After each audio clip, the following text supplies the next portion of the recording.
Create a two value black and white image. কোনো layer অথবা selected ইমেজের ক্ষেত্রে ইমেজ থেকে অ্যাডজাস্টমেন্ট এবং থ্রেশহোল্ড এই কমান্ডটি ব্যবহার করে এর গ্রেস্কেল অথবা কালার ইমেজকে হাই কন্ট্রাস্ট ভ্যালু অর্থাৎ ব্ল্যাক অ্যান্ড হোয়াইটে পরিণত করা সম্ভব।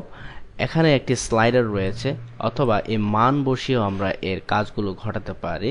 এই হিস্টোগ্রাম এর বিভিন্ন পজিশনে লুমিনেন্সগুলোকে আমরা পাওয়ার জন্য এর স্লাইডারটিকে ব্যবহার করে থাকব। এই ধরনের ইমেজগুলো ব্যবহার হয়ে থাকে বিভিন্ন ভিজুয়াল এফেক্টের ভিতরে অথবা বিভিন্ন অ্যাড ক্রিয়েশনের ভিতরে অথবা বিভিন্ন পোস্টারের ভিতরে এই ধরনের এফেক্ট ব্যবহার করা হয়ে থাকে। যে অংশটুকু লাইট যুক্ত অর্থাৎ যে অংশটুকুর ব্রাইটনেস বেশি সে অংশটুকু সাদা হয়ে যাবে এবং যেখানে ডার্কনেস রয়েছে অর্থাৎ কালো অংশটুকু পিওর ব্ল্যাকে পরিণত হবে।